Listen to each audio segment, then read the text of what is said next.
so much. Hmm. Okay, we're gonna move into our open Q&A.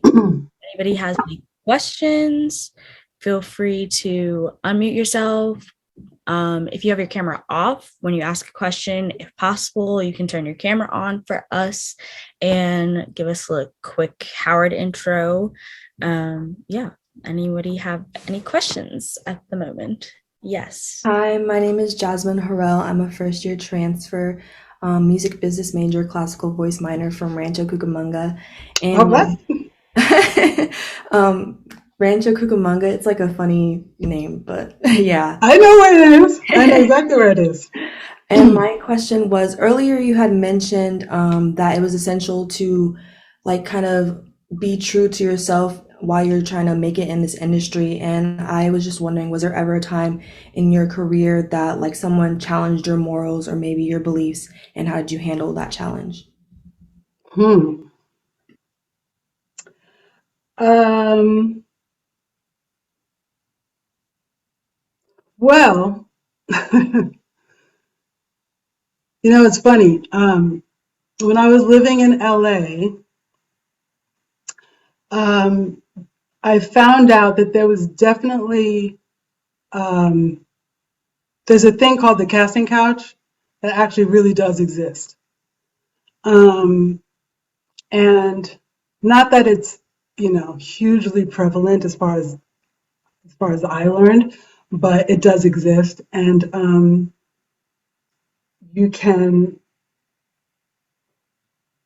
you can get caught out there if you're young and you're naive, and if you are not experienced in the world and how the world works, how men work, how the business works. um, you can get yourself turned around. Um, and you have to be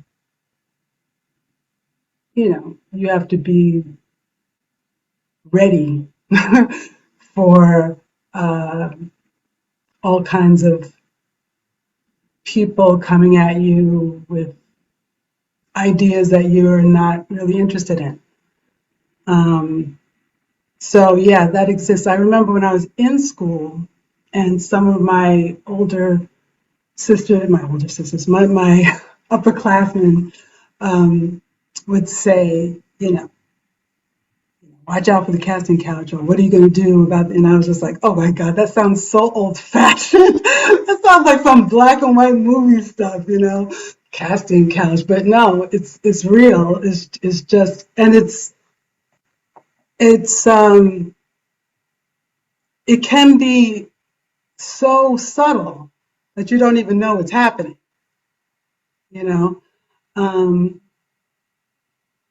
I'm not a very, I'm social, but I'm not a social butterfly. Like, I don't have to be the center of attention. I don't have to be at every party. So I don't thrive on that kind of energy. I don't thrive on that kind of atmosphere or that kind of attention. So, but when you do, people kind of sense that and take advantage of that. Um, that's the only time that when I was in the land of LA, in Hollywood land, was the only time that I felt that I was being challenged in that kind of way. New York is a totally different animal. Um, nah, yeah, not me anyway. I never had that kind of experience. Good question, though. Thank you. That was super insightful. Thank you for the question. Hey, Nicole, it's Kristen. Crystal Jackson, everybody, founder number 5. Excuse me if I'm not really looking at you all, but looking at the road 'cause I'm in my car in LA. Question for you. Um, when you're on and you have your sides in hand, um, how much of the material do you memorize? I'm seeing as a producer on some shows that a lot of actors are coming in without their sides, and so they're knowing everything, but it is Mhm. a big turnoff to the director. How do you feel about that? I always have my sides in my hand. That being said, I almost always know it without looking. Um, but you never know what your brain's going to do. So my thing is to always have it in my hand. I'd like to be very, very, very, very familiar with the script. I like to memorize it, but at the same time, I don't. I try not to get stuck in a certain way of doing it because you will always get, more times than not, you will always get an adjustment. The producer, the writer, the director may have a certain way that they want it to be read. They have a certain idea of what the character is, and you might have a different idea. You might make a bold choice, which they like.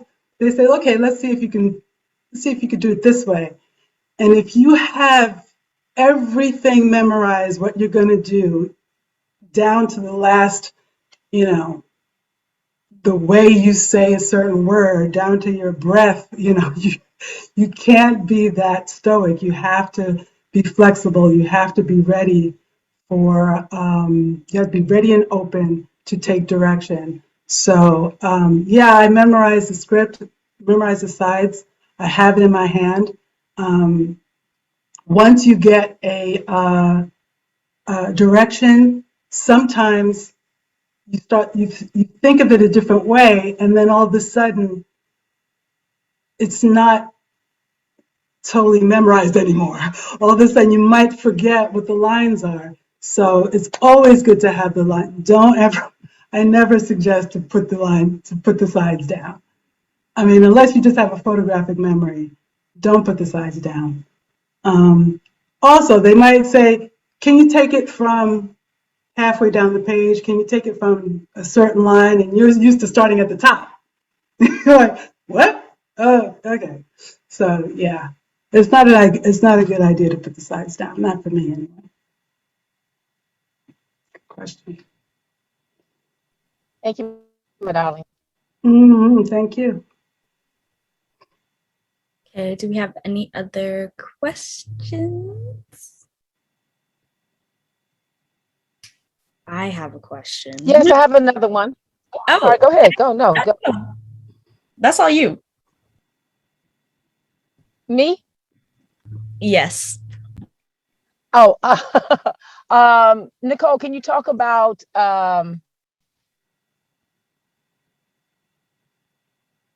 sometimes that can be just as important as getting the actual role and being the lead, the primary person in it, that sometimes being an understudy can lead to you actually taking over, you know. Yeah. Yeah. I've been in, I've done almost everything. I've been an understudy. I've been a standby. I've been a swing. I've had my own track, and I've done all of that. And I don't have a problem understudying. I don't have a problem being a swing. I don't have a problem being a standby. Every time I've had those jobs, I've been on stage. It's not like I was waiting in the wings, every single night. Um, some people think that being an understudy is, I don't know. They just don't, they have a very poor opinion about being an understudy or a standby. I don't understand that, especially when you're younger and you get to understudy for people who can teach you something, people you can learn from.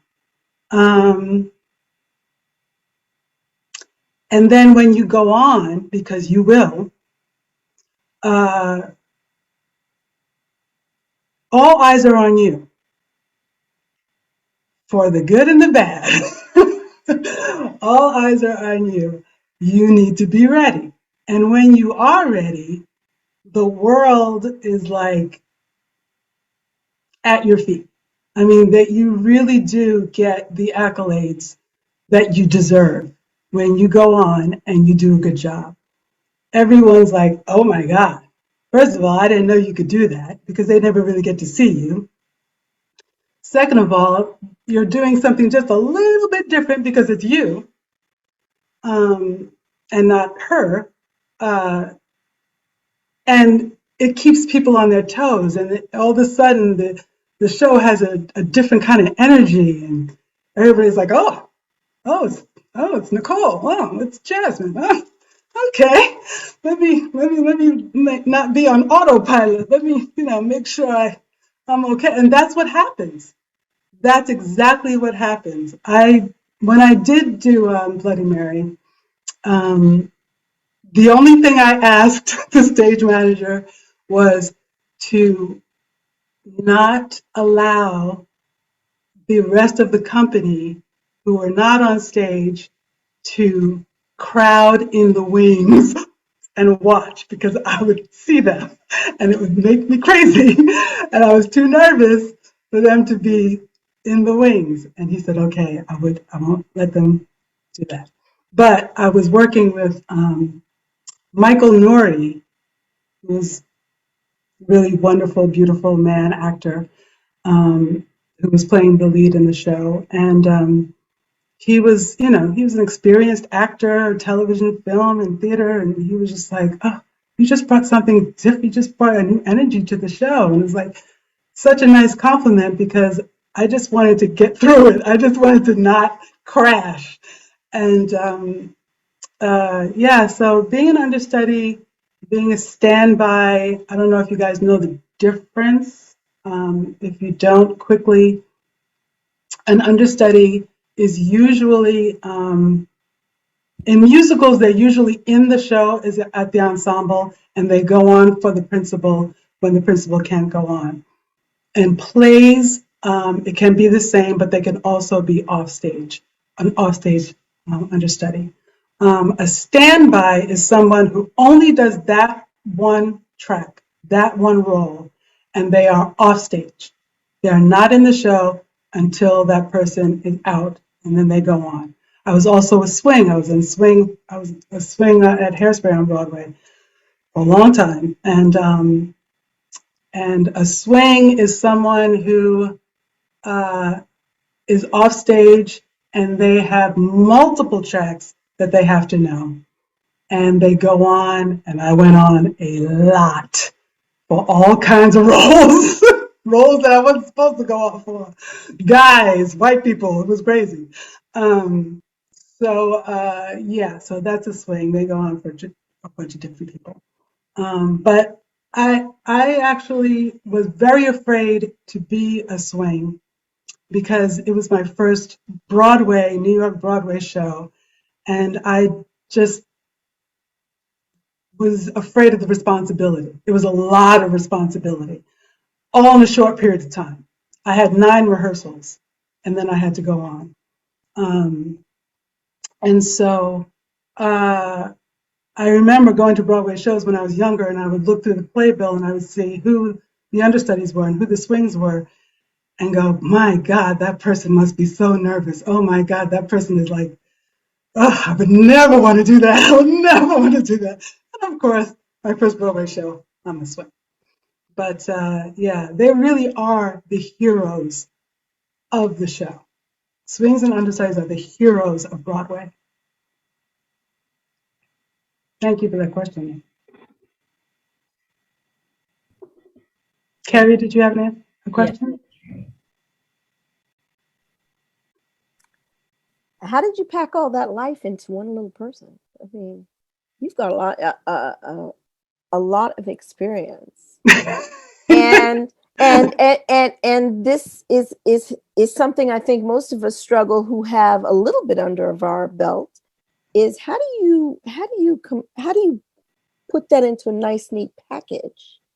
when, like on paper, or when you're sending your resume, you're going to practically send them a Bible. How do you minimize especially those things that you just don't want to be referenced to?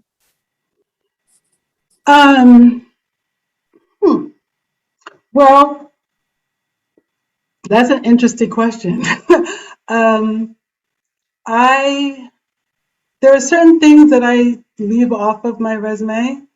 Like I said, I don't put down Bloody Mary, but I do put down the show. Um, it is odd when you look at my resume. It's varied. It's a lot of different genres, a lot of different types of shows. I remember somebody said, "Oh, um, so you sing pop, but you sing traditional musical theater, and you also do straight plays. And what's your dance experience?" Like, well, I started as a dancer, and now I call myself a really good mover. Um, so it's hard to know where my strength lies unless I show you, just from looking at my resume. And so I get called in for so many styles of work. I'm going to say theater, but television, and get called in for a lot of different styles. Like I said, I did Rock of Ages, but I had also a call for Oklahoma. I had a call for Mean Girls. I had a call for, um, um, gosh, of course I did Ragtime, but also I did Hairspray. Um, you know, I mean, even when I did Rock of Ages, I was like, how is that going to fit in here? It's gonna, that's a big voice. Um, so yeah, I have to. I think to answer your question, I just have to make sure that I am comfortable and know how I'm going to approach each opportunity in the way that feels comfortable for me. Because there are certain things that I'm just like, no, that big Mahalia Jackson thing. That's it's not me. But they might think about it. Oh, because a lot of times we as women of color, they kind of group us into a certain category. Oh, well, you can do gospel, right? Well, yeah, but what kind of gospel are you talking about? you know, what kind of voice are you talking about? Marian Anderson or Mahalia Jackson? You know what I'm saying? So yeah, it's just about how I approach it. And now I think um,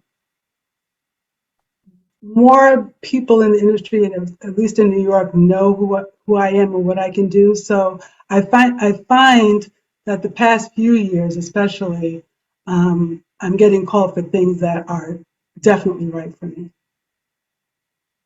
More things that are right than wrong. Let's put it that way.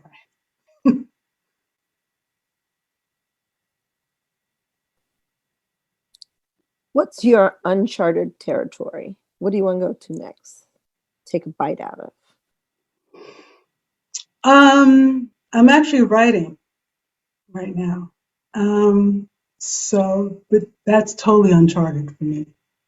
As far as other people reading it, not actually writing, but actually writing so that people are, so that it will be produced. I've always written music and that was produced, but as far as any kind of um, script is concerned, that is new. And that's what I'm embarking on now. And it's very fun. I actually really, really like the process of writing.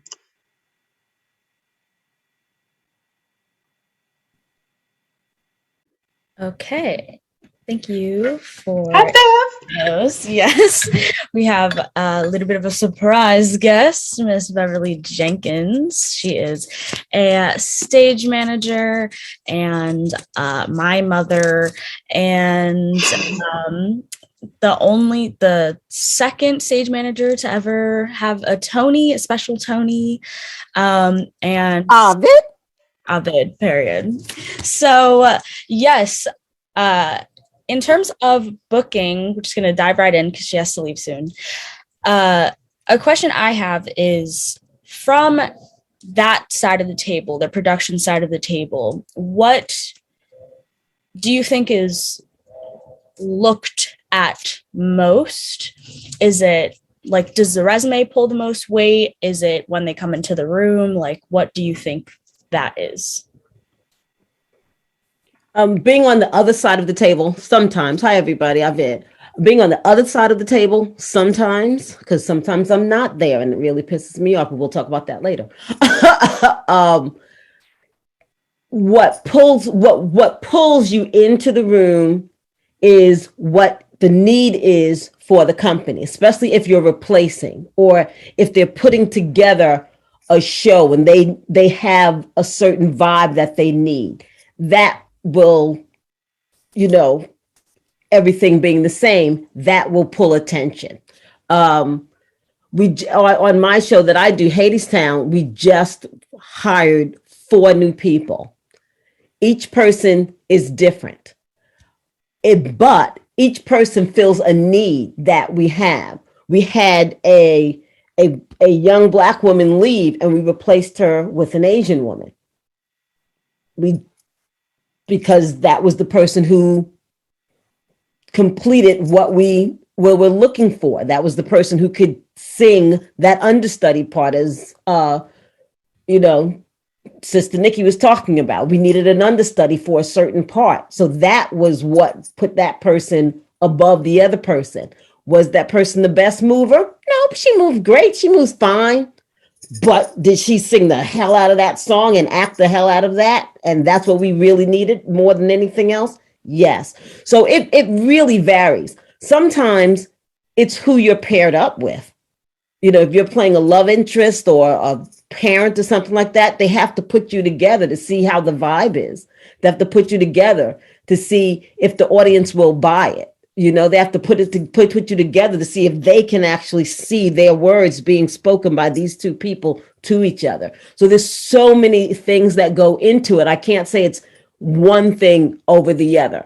I will say this: in this time after George Floyd, in this time after Breonna, in this time after Ahmaud Arbery, during this time where we are holding people accountable, being a person of color is nothing but a plus.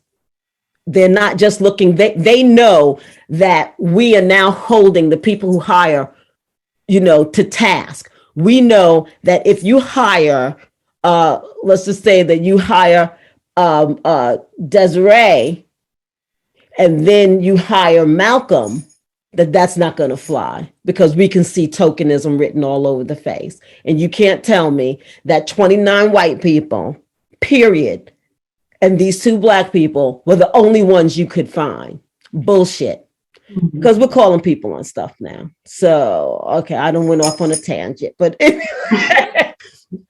so booking on my side of the table, sometimes, and you're going to call me silly, it might just be what you have on that is just speaking to somebody. I remember being on that side of the table, and there was a job where we needed one young man, and one person had on this blue shirt that was just gorgeous and made him look fabulous. And he got the job. And I told him, if you ever go for another job, wear that shirt. Wear that color. It puts you to the front of the line. You never know, but someone has to tell you that. Or wear something that makes you stand up a little straighter. You don't have to go in, oh, I'm a dancer, I got to wear my sweatpants and look all, pull it up. Use your center. Walk in your confidence. That's what makes people see you. So there you go. That's what puts you to the front of the line. Stop. Oh, I'm lying. I have Yes. I have an example of that also. I have a audition friends, people you see at auditions all the time. She would always wear the same outfit, and I mean for years, not for a season, for years. She had two outfits that she had, and one was like a skirt and a blouse that was like a printed blouse. It wasn't even like a nice blouse. It was like a flowery, like old lady blouse. And she was like a 30-something-year-old woman. And she would go into the room with this outfit every single time. And I wanted to, and we weren't friends, like we weren't like hangout partners, but I wanted to say, girl, what are you doing? What are you doing? Why are you wearing that outfit all the time? And she wasn't, she would rarely get called back. And I don't know what it had to do with, she could sing. I don't know what it had to do with, but she would rarely get called back. One day, we were at an audition. She was wearing this really nice, like a purple colored dress that made her look. She was short, a little bit stocky. It just made her body look really nice. It made her walk a certain way. I don't. It was so interesting. I was like, that's, and what I did. That's a nice dress. That looks great. That's a great audition dress. She's like, yeah, it seems like I've been getting called back ever since I've been. Case in point, there you go. There you go. Wear something that makes you feel fabulous. They can see it. They can see it. They can see confidence. They can see this person knows what they're doing. And also don't be afraid to do 115, 125%. You got one shot to show people who you are. So give them your best all the time. All the time. Don't like, oh, well, I know I dance well enough, or I know I sing well enough, or, I can make it through to the next stage, because because what does happen is, if it's you and somebody else, and this person has been given 97%, which is their best, but you gave 75%, you eased through, you got through, and then you decided to pump up the game, they're going to go back and say, yeah, remember she was, and the other person's going to get the gig because you decided that you already had the call back. Nothing's guaranteed, boo kitten. Nothing. So go in there and you give 115, period. You let them know who you are. That's it. That's Beverly Jenkins is speaking. That's it. That's called leaving the door open. That's what I call it. I've been on auditions where I leave the room and I slam that door. I slam the close. And then there's certain auditions I was like, damn, I left it open just a little bit. Left it open just a little bit. Somebody gonna get in there. Damn it. Next time. Okay. Do you have to go and then come back?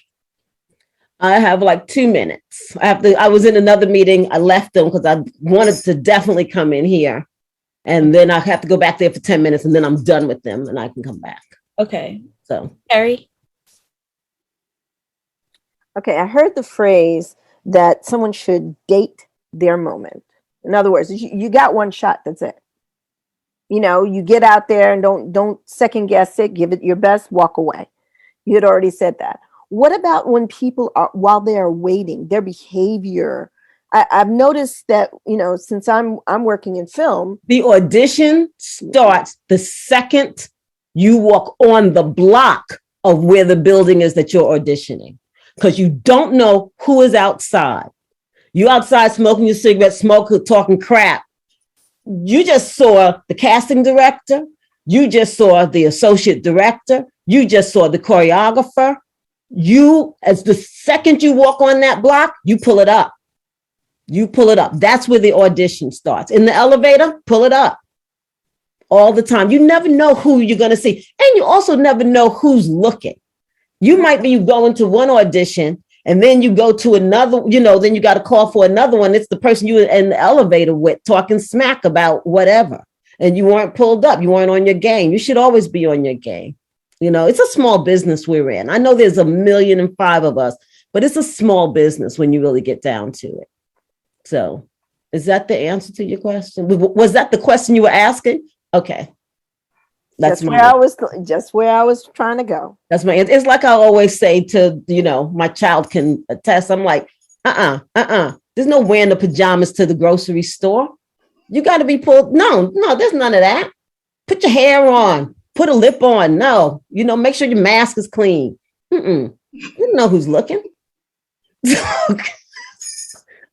Sorry, D. That's why I don't get invited out to play with friends. Beverly, you are cracking me up. I'm sorry.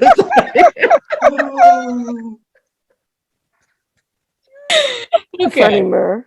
Too funny.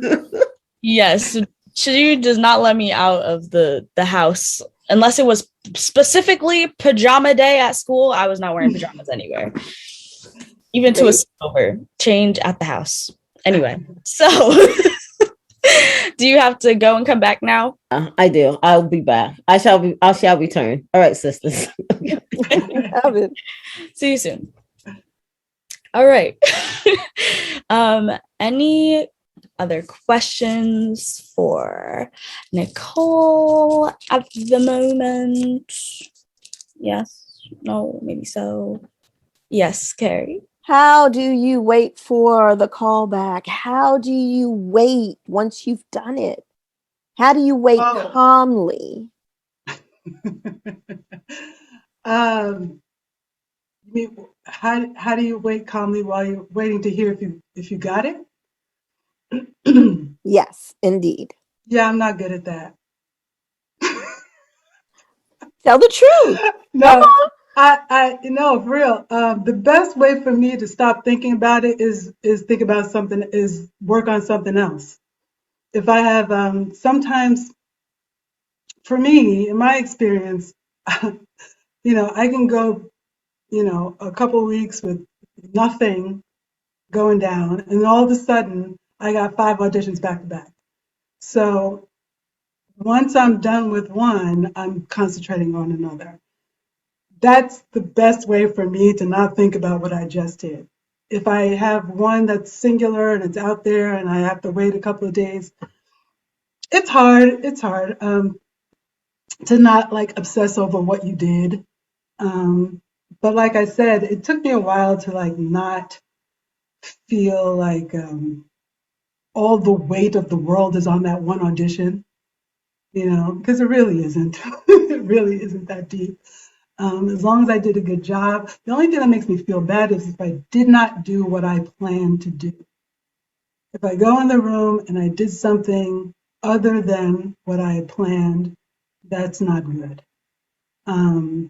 So I just, I say, okay, why didn't I do what I planned on doing? What happened? What distracted me? Figure that out. But yeah, it's hard when it's something that you really want, that's like a game changer or something, it's a big deal. It's just hard. You just got to deal with it. It's part of the business. Try to distract yourself, watch some Netflix. Thank you. Jasmine? Yes. Okay. So my question is, what do you do to prepare yourself for an audition? Like, let's say it's like 9 a.m. and your audition is at like maybe like 12 or like 1. Like, what are you doing like physically, mentally to prepare yourself for the audition? So, first of all, try and get a good night's sleep. That's one. I'm not a great sleeper, so 9 times out of 10, I don't get a great night's sleep, but I try my best. I also have a long journey into this. It's not long, but I give myself time to get into the city. So if I have, let's say, a 12 o'clock audition, I am on probably a 10:30 bus, just in case the bus is late, just in case something happens. I'm going to be there early. I usually get up, I usually take a nice hot shower, steam, I usually stretch, I work out a little bit, especially if I have to sing or if I have to dance, move, I get my body warmed up. I also have a little, on my way there, I usually have a little, I guess you could call it like a talk with yourself. Like you kind of like beef yourself up and be like, you got this type of mentality. Um, One time I actually listened to, uh, I had finished listening to the audiobook of Jennifer Lewis's audiobook. And I worked with her some years ago at Hairspray. And so she's not a friend. Like I can't call up and be like, "Hey, Jen," but we know each other. And so I have a lot of respect for her whole journey. And I listened to her audiobook, and there was one part where she was talking about um, how she would go into auditions. And so I said, putting on, I'm going to try wearing her on my body. So it's like putting on somebody else's clothes, but you're going to wear it the way you wear it. Maybe you wear, maybe you wear it with the shoulder off on the side or something, but it's still her clothes because it's got her stank on it, it's got her style, but you're going to wear it the way it looks good on your body, if that makes sense. So there was this audition that I had to go to that the character had some aggression. She had some aggression, which is not my go-to. So I thought about her and I had her in my phone and I listened to her voice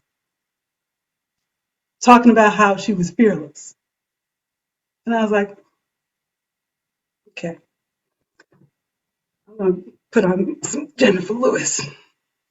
All right. And so when I walked in the room, I was already auditioning before I spoke. Talk about already auditioning. I was already auditioning. It's that kind of preparation that you have to do when it's might be something that you're not naturally, that doesn't actually come natural. It's called acting, but you get there in certain ways. But yeah, I make sure that I am mentally and emotionally prepared. If it's a dramatic piece, if there's something that I really have to show a lot of emotion in, I try and tap into that way ahead of time, not when I get there, but the day will start out and my feelings have to be just under the surface. So it just depends on what the audition is. I just prepare. I start preparing for what I'm going to wear like days ahead. I think about that first. I think about what I'm going to wear like days ahead if I have that much time. And then I almost always change my mind at the last minute. Yeah, I know. It's all silly. But that's what happens. I mean, because sometimes you wake up and you're like, I'm not feeling this dress today. I'm not feeling this. I know I plan to wear it, but that's not what I feel like giving. I feel like giving this blazer with this hot blouse and these heels. That's what I'm going to give. That's what's going to make me comfortable. Yep. I love that. Thank you. Especially the idea of like finding like the inspiration for your character. Like, as you said, Jennifer Lewis, or like for me, like if it's a super confident character, maybe like some Nikki or like some Megan Thee Stallion or something like that, to kind of like throw me in there and then just like also being in the character before you even start the monologue. Love it. Yep. Chef's kiss. Absolutely. I have another question. What are your tips for self-taping? Yes. Okay. First of all, you need a space where you can control, to the best of your ability, the sound. Also, where you can control the light. I use my spare bedroom in my house, and I have blackout curtains. Sometimes I use the light from outside, but it depends on what the sky is doing. So if there's a lot of sun coming in, it'll move, right? The sun moves, so the light shifts. So you want to be able to control that. So sometimes I'll just use blackout curtains, and so I have my lights do all the lighting instead of the outside light. You got to get good lights. You can get a ring, a light ring. I don't like the light ring. I think light rings make your eyes look weird, but if that's what you use, that's what you use. It's fine as long as it lights your face. Always have. I'm in the bedroom right now. this is this is the wall that we painted. Instead of having a backdrop, we just painted the wall in the room because it's just easier to, just get it ready instead of trying to put it up or having it up and, it's a room. Nobody's in here except my little brother sometimes. So we just painted it, and we painted it gray, not white, not black, but gray. I find is great, especially for brown skin. Um, It'll show off your hair. You don't want dark. You don't want it to be too dark because if you have dark hair, you're going to get lost in it. But gray is a good neutral color. Also, you can do like a beige color, which is good. But white is just a little too stark, and of course, black is just not a good idea. So you want to have light coming from. You can go on YouTube and you can see how to do a good, like they call it 3-point lighting. But if you have two lights, that's good. You want it to be filtered light. You don't want it to be too bright. This is show you. So I just took the filter off the light. See how bright it is? This is what I have over the light. Actually, you can put like a pillowcase, or you can even tape a white piece of paper over it. But this is from a shade, like one of those temporary shades that you get. And I cut it and I used it on all my lights, and it's like perfect. So you can see how bright it is. If I flip it back over, so it filters it. I just want to say that you have no shadow behind you, Mm-hmm. which when these tapes get sent to a director, I've sat and looked and I'm distracted Yeah. by looking at halos and other things in the background. Yeah. Yeah. Also, your gray has no green in it, which is important. Okay. You know, has no green. Some grays have green in it, and it's Yeah. going to make your hair look different. You know, so just be choosy, very choosy on your colors. Yeah. I went to the Home Depot and I got a bunch of swatches, a bunch of different gray swatches, and compared them to each other. And I even was like put my hand against it, you know what I mean, to see what my skin color looked like against that gray color, and do all kinds of testing. Also, Sydney's background, that looks good. The little picture that she has right there, yeah, it looks very similar to mine. What else? Oh, you don't need like a fancy camera. Use your phone. I don't even have an iPhone. I have like a pretty cheap Android phone. It's just about lighting that makes it look good, and my videos look pretty good. Um, Sound is a big thing, though. sound, you usually want, if you can get an exterior mic, get an exterior mic. The way to cheat, if you don't have an exterior mic, or you might be away from home and like, oh my God, I got to do a quick video and I don't have all my stuff. If you get closer to your phone, it's better for you. You want to frame you want to frame your self tapes where you are about like this, or you can also go back about here, like about mid torso and right above your head. Don't leave a bunch of space. Don't be at the bottom of the screen like this. It looks ridiculous. We don't need to show you all your body. Just half your torso on up, and then have the top of the frame right above your head. It might take a few, going back and forth. If you don't have anybody to help you, just go back and forth and tape yourself, go back, look at it, make adjustment, tape yourself again, go back, look at it. But if you set your camera so that it takes a wide angle, always film horizontally. I think that's pretty basic. But set it to a wide angle and get closer to your phone, then your voice will be picked up by the mic a lot better than being farther away. What else? Oh, I just coached somebody on a monologue, and she was looking directly into the camera.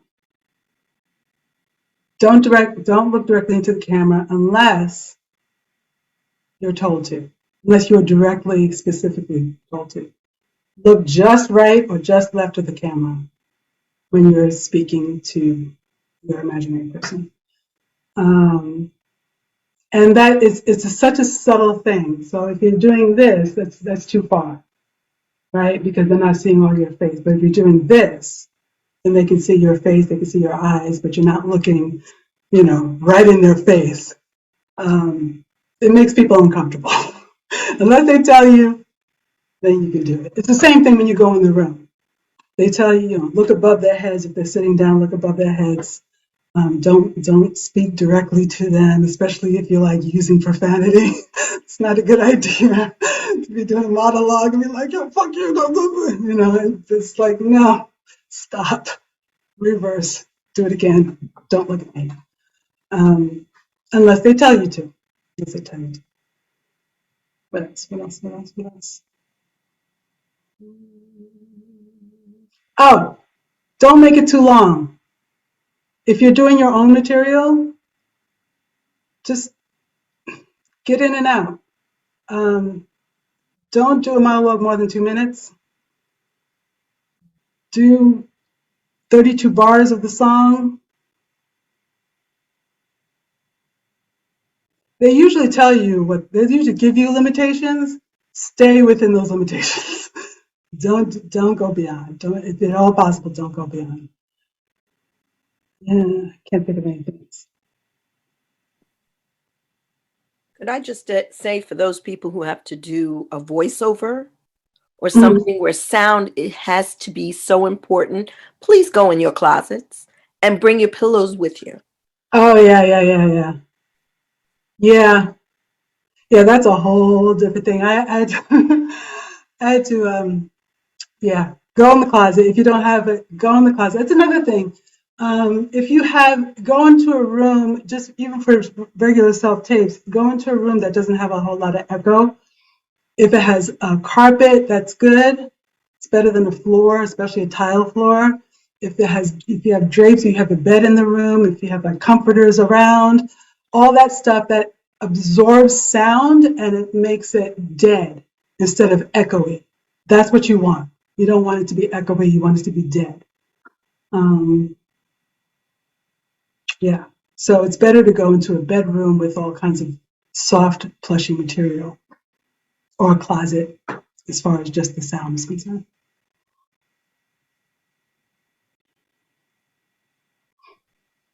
Thank you.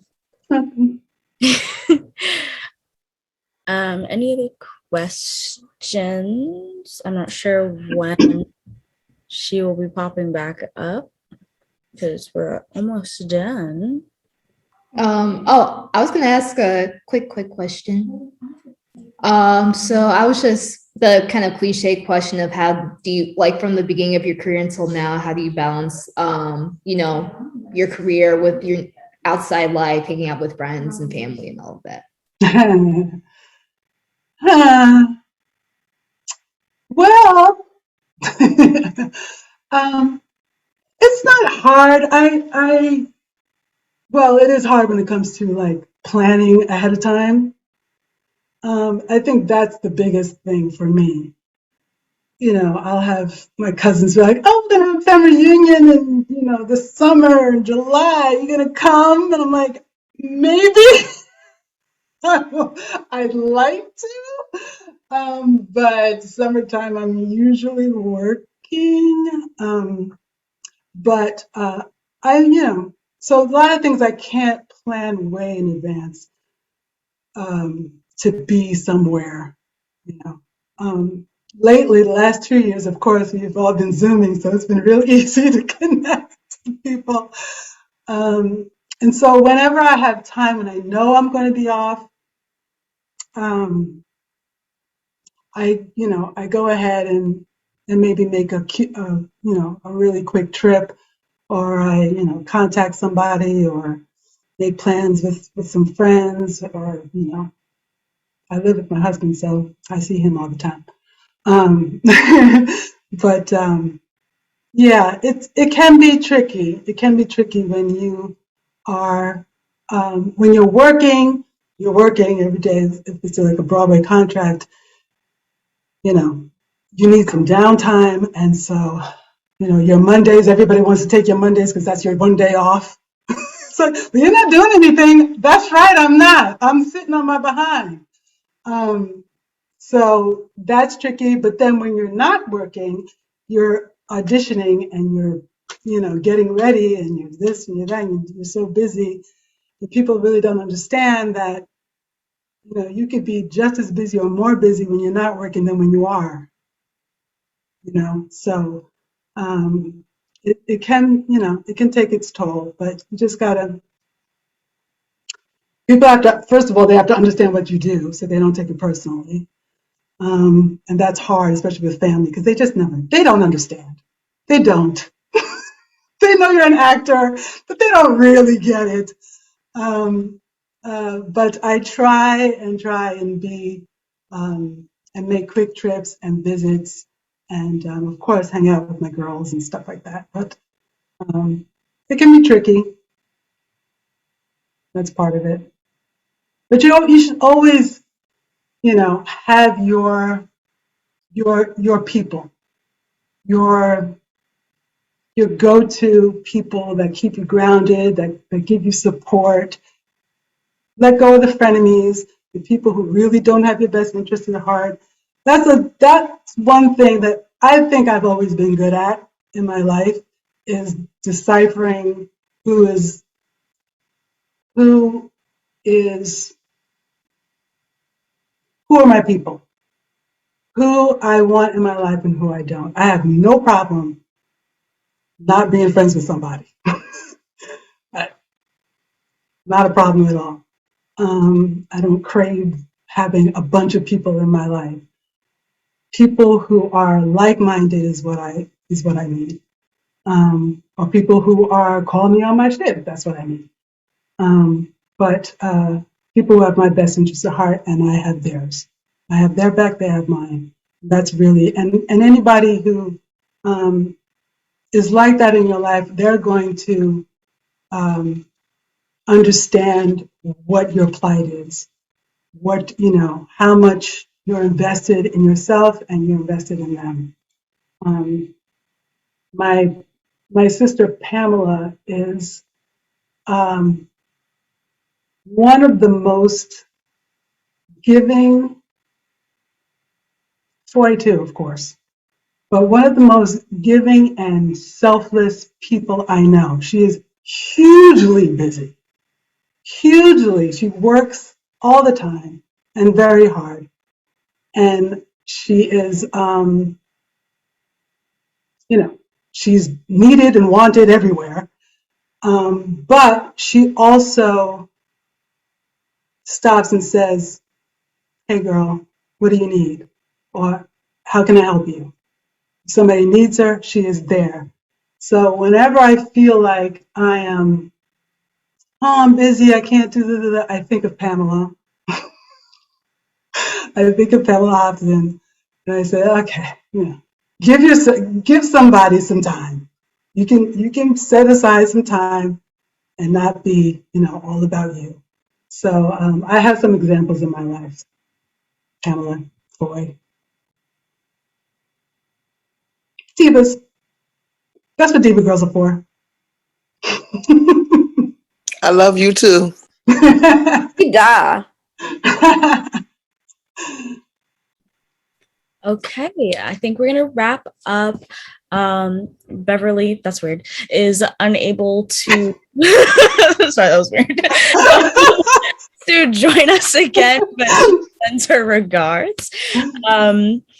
And yes, thank you so much, Nicole, for coming and talking to us about your experiences with auditioning and being booked and all of that. It was so, so amazing. Thank you so much. Thank you. Thank you. And thank you to all of the Diva sisters that came, and founder Jackson, founder Foy, and founder Pardo was here as well, but she left. And thank you, Carrie, Pamela, and Ayana for coming and supporting, and Sydney. I didn't introduce myself for anybody that does not know. I am Deirdre Duncan. I'm a senior dance major, and I'm the on-campus president of D.I.V.A Incorporated. So yes, thank you all for coming. Hopefully we will see some of you tomorrow night on campus at the Creativity Circle. It will be a little bit of an art share discussion of our creativity as women of color and how we relate to it. So yes, thank you, everybody. Thank you.